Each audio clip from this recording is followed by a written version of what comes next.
जो तुम्हारी पुरानी संस्कृति है, क्या वो संस्कृति ये सिखाती है कि जूता उठाकर मारिए? हम भी सनातन धर्म के मानने वाले हैं। हमने तो आज तक किसी पर कोई, कितना ही भी हमारा विरोधी हो, कितना ही भी हमारा नुकसान हुआ हो, हम तो जूता उठाकर फेंकने का सोच भी नहीं सकते।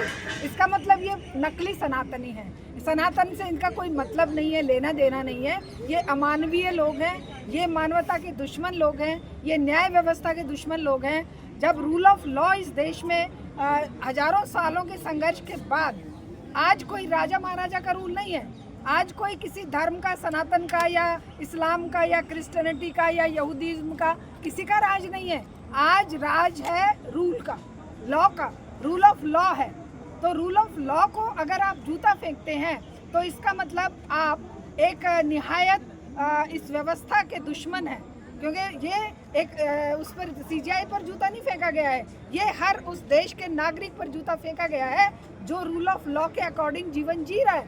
क्या वो रूल ऑफ लॉ को फॉलो कर पाया जिसने जूता फेंका? इसका मतलब डर क्यों नहीं लगता मैडम? इतनी हिम्मत आ कहाँ से जाती है? देखिए, इसमें गुनहगार हमारी जुडिशरी भी है, क्योंकि 11 सालों में जुडिशरी का जो हाल हो गया है।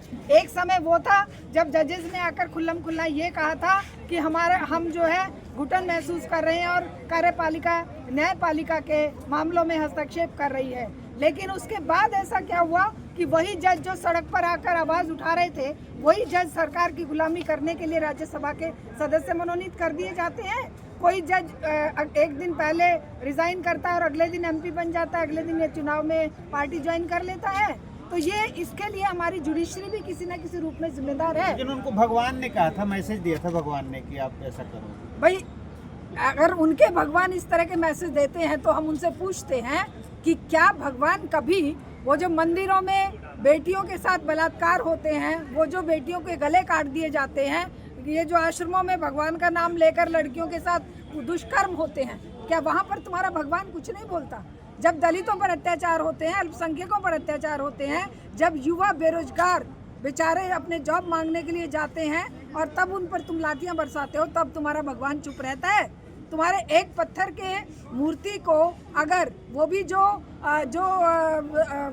यूएनओ की तरफ से एक संरक्षित उसमें आ रहा था, प्रोटेक्टेड एंड मॉन्यूमेंट्स में आ रहा है, और जिसको कोई अधिकार नहीं है सीजीआई का कि वो उस पर आदेश दे सके, उसको तुम बेगैरत इंसान, तुम्हें पता ही नहीं है, ना तुम कानून जानते हो, ना तुम सभ्यता जानते हो, ना तुम यूएनओ को जानते हो। कहने को तुम कह रहे हो कि गोल्ड मेडलिस्ट और वकील है, वकालत के नाम पे ऐसे लोग धब्बा हैं, क्योंकि जो जानते ही नहीं है कि सीजीआई की कीमत क्या है। सीजीआई कोई व्यक्ति नहीं है, वो इस व्यवस्था के प्रतीक हैं। वो कानून व्यवस्था के जो हमारी 3 स्तंभ हैं, न्यायपालिका, कार्यपालिका और विधान पालिका, उन तीनों के सर्वोच्च नेता हैं तीनों में। क्योंकि अगर कार्यपालिका गलती करती है, हम न्यायालय में जाकर न्याय मांगते हैं, अगर विधायिका गलती करती है, हम न्यायपालिका में जाकर न्याय मांगते हैं, और उनको संविधान का रक्षक माना जाता है, संविधान जिससे हमारा देश चल रहा है। सीजीआई ने जो कमेंट किया था, क्या आप उसे सही मानते हैं?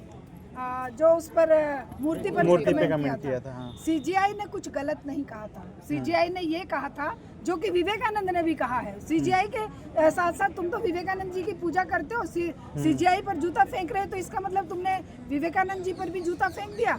विवेकानंद जी कहते हैं कि अगर कहीं भगवान है तो वो भगवान निर्दोषों को जब सजा दी जाती है तब चुप क्यों रहता है? अगर भगवान खुद है कहीं पर, तो वो ये जो इतने सारे हत्याएं और बलात्कार और जो निर्दोष बच्चे सड़कों पर भूखे मरते हैं, उस समय भगवान चुप क्यों रहता है? अगर भगवान सबका पिता है तो उन्होंने क्या अपराध किया उन छोटे बच्चों ने? उसी सेंस में हमारे सीजीआई ने ये कहा कि अगर भगवान सर्वे सर्वा है, सर्वज्ञाता है, तो क्या वो उन भगवान को कहीं अपनी रक्षा स्वयं कर लें? तो क्या इसी तरह का अगर उन्होंने एक टिप्पणी दूसरे धर्म पे करी होती तो आप उसमें भी यही चीज बोलते? बिल्कुल यही बोलेंगे, क्योंकि धर्म अपने आप में कल्पना के आधार पर खड़ा किया गया एक हवा है।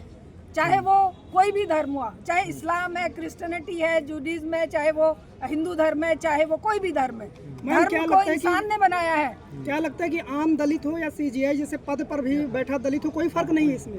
देखिए, इनके लिए दलित हो, ब्राह्मण हो, कोई भी आदिवासी हो, महिला हो, युवा, नौजवान हो, छात्र हो, इनके लिए किसी की कोई वैल्यू नहीं है। इनके लिए केवल वैल्यू है अपने उस अंधभक्ति की, क्योंकि ये कोई उनका अपना काम नहीं है, ये इस व्यवस्था का आदेश है कि लोग रोजगार की बात ना उठाएं। अब जो है वो मुद्दा ना उठ जाए कि भाई वोट चोरी का मुद्दा ना उठ जाए। अब बिहार के इलेक्शन कल डिक्लेयर हो गए इसी धमा चौकड़ी में कि भाई उस मुद्दे को भूल जाएंगे लोग वोट चोरी के। तो ये इस व्यवस्था की डिमांड है, ये किसी व्यक्ति का काम नहीं है, ये व्यवस्था का डिमांड है, ये सड़ी हुई व्यवस्था है। जो चीज जो घटनाएं सड़क पे हुआ करती थी, रास्तों में हुआ करती थी, अब वो सीजीआई यानी कि सुप्रीम कोर्ट के कोर्ट रूम में भी पहुंच गई हैं। हाँ, मैंने पहले कहा ना कि कोर्ट या न्याय व्यवस्था भी किसी हद तक जिम्मेदार है, क्योंकि जब वो निर्दोष लोगों की सुनवाई के लिए डेट नहीं देते हैं। सोनम वांगचुक जो कि इतने बड़े विश्व स्तर के वैज्ञानिक हैं, विश्व स्तर के मानवता के रक्षक हैं, पर्यावरण के रक्षक हैं, उनके लिए उनके पास टाइम नहीं है। अर्नब गोस्वामी के लिए रात को कोर्ट खुल सकता है, लेकिन ये हमारे जो एक मानवता के रक्षक, पर्यावरण के रक्षक और इतने बड़े वैज्ञानिक विश्व स्तर पर जिनके सैकड़ों इनाम हैं, उनके लिए इनके पास टाइम नहीं है। तो जुडिशरी जो है हमारे निर्दोष युवाओं को 5-5, 6-6 साल से सड़ने के लिए, दिल्ली दंगों के लोगों को सड़ने के लिए मजबूर कर रखी है। उनकी जो चार्जशीट तक दाखिल नहीं हुई, उनकी जमानत तक के लिए रास्ते नहीं बन रहे हैं। तो क्या न्यायपालिका उम्मीद करती है कि उसको सम्मान मिलेगा? क्योंकि न्यायपालिका को इस व्यवस्था ने अपने जेब में डाल रखा है, मुट्ठी में कैद कर रखा है। क्या लगता है मैडम कि जो संविधान से बड़ा हो गया है धार्मिक भावना? देखिए, ये बैकवर्डनेस है, पिछड़ापन है। इन्हें ये नहीं पता है कि ये धर्म के आधार पर राज्यों का संचालन 500 साल, 1000 साल पहले बंद हो चुका है। आज कोई भी देश धर्म के नाम पर अगर चलाया जाता है तो उसकी पाकिस्तान जैसी, उसकी नेपाल जैसी और बांग्लादेश जैसी या और छोटे मोटे देश जो इस्लाम के नाम पर चलाए जा रहे हैं, वैसी ही दुर्गति होगी।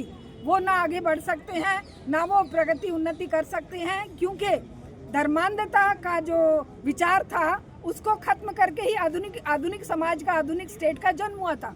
और आधुनिक स्टेट आज विश्व के 90-95% देशों में लोगों में धर्म के प्रति केवल व्यक्तिगत रूप से आस्था है। वो धार्मिक मामले राज्य संचालन में, न्याय व्यवस्था में कहीं पर भी कोई मायने नहीं रखते। और अगर कोई हमारे देश में ऐसा प्रयास करता है तो उसके आप दिमाग को क्या कहेंगे? एक पिछड़ा हुआ, सड़ा हुआ, बैकवर्ड दिमाग कहेंगे। और वो दिमाग अपना नहीं है, इस व्यवस्था का प्रोडक्ट है। ये व्यवस्था जो रोटी रोजगार नहीं दे सकती, जो 1 रुपए की लीज पर 33 साल के लिए 1 एकड़ जमीन के नाम पर 35 एकड़ कितनी 1000 एकड़ जमीन और 10,000 पेड़ों को काटने की अडानी को दे सकती है, तो वो ये व्यवस्था नहीं चाहती कि उन पर सवाल उठे। इसीलिए सवाल इन चीजों पर उठा रहे हैं। मैडम वो कह रहे हैं कि कोई अफसोस नहीं है, जो किया बहुत बढ़िया किया। कैसे अफसोस होगा? एक जानवर को अफसोस होता है? एक जानवर अगर किसी को सींग मार के चला गया, कुत्ता अगर काट के चला गया, कुत्ते को पूछो तुम्हें अफसोस है? वो कहता नहीं, मैंने अपना काम किया है।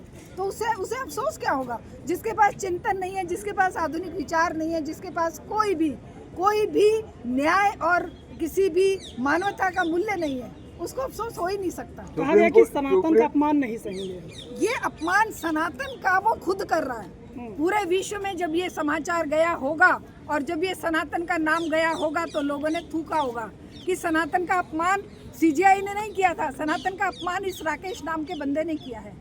इस व्यक्ति ने सनातन ने यही सिखाया है। व्यक्ति मालूम कर रहा है, तो संघ को भी बदनाम किया है, संघ को भी बिल्कुल जीरो पर ला दिया है, सनातन का भी बेइज्जती करी है, जो बीजेपी की भी बेइज्जती करी है। क्योंकि पूरे विश्व में केवल बीजेपी ही तो नहीं है कि जो सनातन की रक्षा करेगी। लेकिन मोदी जी तो फोन करके पूछ रहे हैं ना, क्या हुआ? हालचाल पूछे हैं, किसको पूछे हैं? सीजीआई से बात किए हैं, ये सब करा धरा जो पहले आप इंस्टिगेट कर दो, पहले धर्मांधता फैला दो, पहले लोगों को बेवकूफ मूर्ख बनाकर एक दिशा में धकेल दो, और फिर जब वही होता है ना कि इधर से आप चोर को चोरी करने के लिए कह दें और उधर से कह दें कि तू भाई तेरा चोरी कैसे हो गई।